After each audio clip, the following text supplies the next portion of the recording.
figured I'd do a quick update. Had kind of a bad day.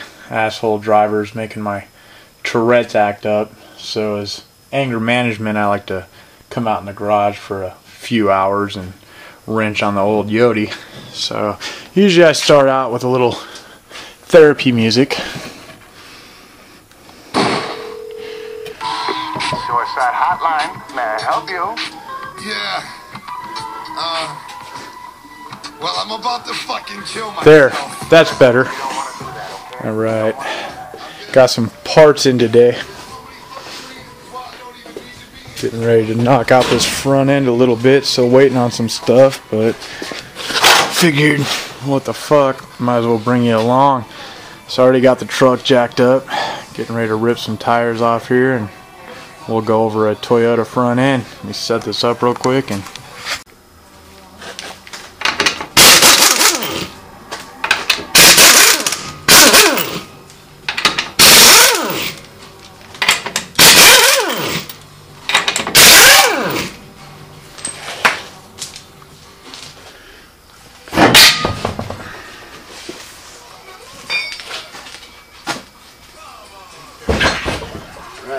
shed some light on the situation.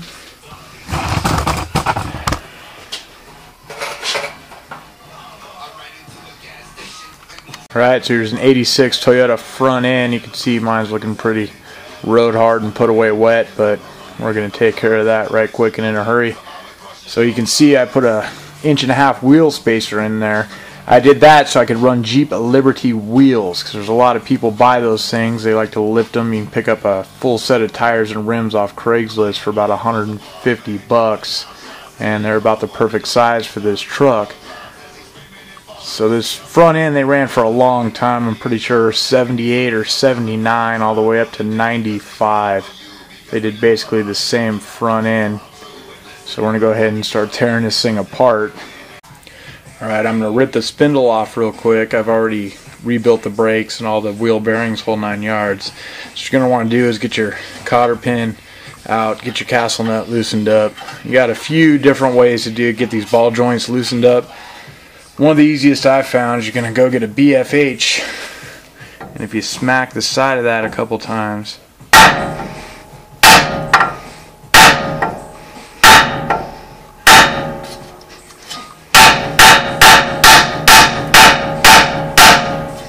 it'll usually knock them loose.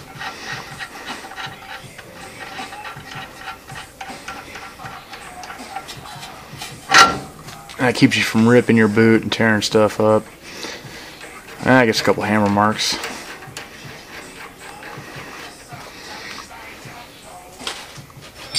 Or you could always pitchfork. Goes in there, knocks them off, but gotta have a good air chisel or you're gonna rip some boots. And then we're going to pull the spindle apart, hang it. I'm only ripping the lower apart for now. Still waiting on the upper stuff. I don't want to tear anything apart. And I've got to do the shock mounts. So alright, hopefully I'll get some shocks in the next couple days and we'll get back after something. Now we got the front end ripped apart a little bit. Got the upper control arm out of the way, spindles out of the way.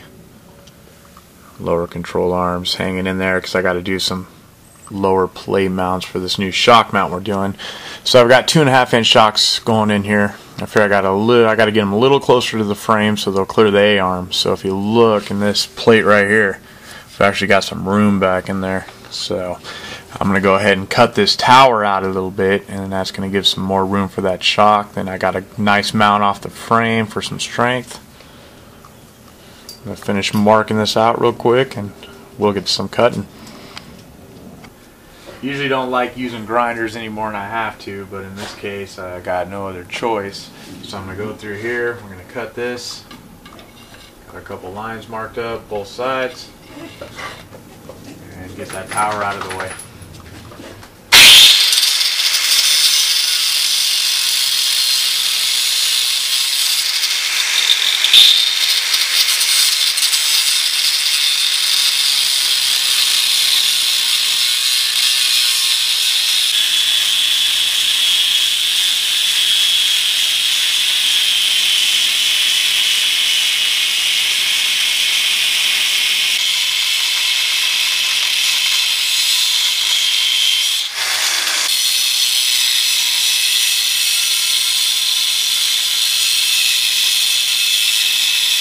Okay, I've cut the whole center out of this thing. As you can see, I've completely fucked this shock tower up. So now we can either build something new or never drive my truck again. I guess we'll go ahead and see what happens. I'm going to get in here, clean all these edges up with the flapper wheel, get them nice, pretty, so we can get a nice weld in there, some construction paper, a few templates, and let's see if we can make some new shock towers. So we got to trim some fender well out here right above this tower to give these shocks a little room. So as you can see, I've already drilled a pilot hole up here. So what I'm going to do is take a hole saw, put it in there, we're going to trim out that fender well, put a nice clean hole, then 2 quick cuts with the grinder, and I should have a nice clean hole for these things to come up.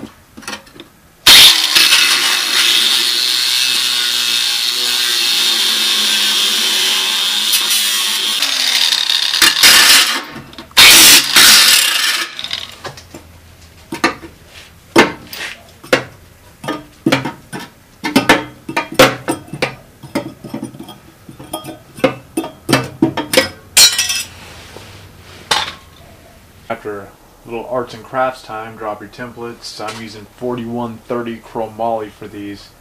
I don't like to cut chromoly with a plasma just for the fact that it changes it gets hard, it wears out blades if you got to drill holes, anything like that. So I usually use a bandsaw and I have to get a layout. Notch it up real quick. Okay, so here's a rough cut with a portaband just to get them out of the plate. Now that I got the smaller piece, I can roll them around, do some fine trimming on them. Let's see what happens. Okay, and here's our finished cut. You can see if you take your time with a bandsaw, you lay it out right, you mark it, you can get it pretty damn close. So I'm going to say if you have to buy one universal all-around tool for around 400 bucks, you get yourself into a bandsaw and you can do some pretty cool fabrication with it. Alright, then after a quick trim with the portaband, I'm going to take one, mark it out, do a fine grind on it, then I'm going to clamp them together and grind them both at the same time. That's going to give me 2 identical pieces. Alright, we got everything cut, finished ground, all tacked together, ready for final weld. Alright, I will never give you a bunch of advice on welding because I'm pretty sure that's what held me up for so many years. You can talk to 20 different people, you're going to get 20 different explanations how to weld. Best way, get a machine and go for it. Start with tack welding, work up from there. Okay, and then when I weld this, I'm going to make real short passes. I'm not going to weld a whole seam at once. I'm going to go in little pieces, try to keep the heat even, and that's to keep anything from warping. Take your time, make it look pretty.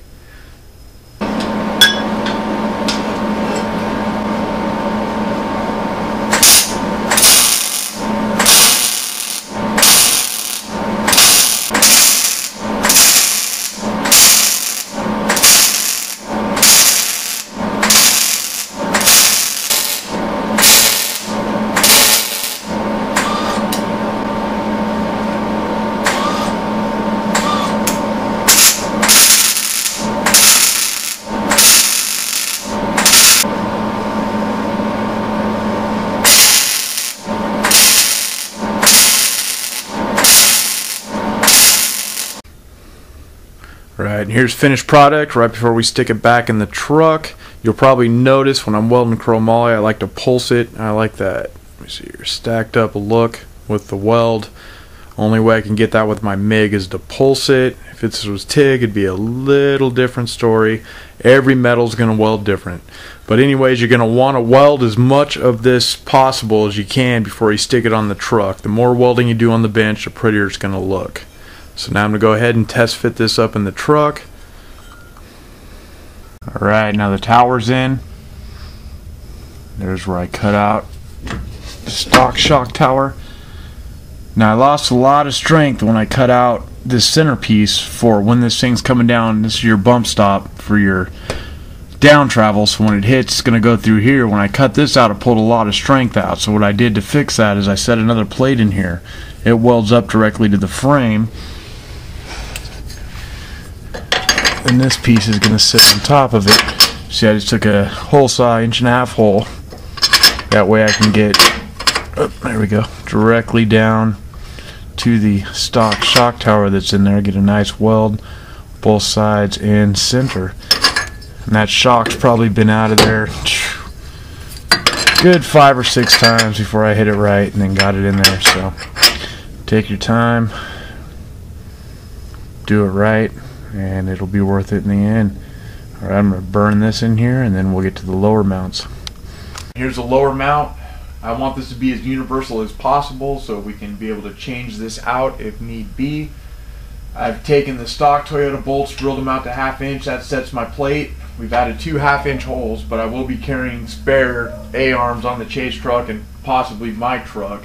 I don't think it's going to be an issue. If I'm breaking A-arms, I'm driving like an idiot. So basically, we want this to be as universal as possible. So I've cut the plate on top. I've got another one that comes from underneath, sandwiches on there. That makes this almost 3/4 of an inch thick where the shock's mounted. And I just fabbed up a couple plates for there. I'm going to gusset this, triangulate it out. Gusset this side. And I made one for the center just for the hell of it.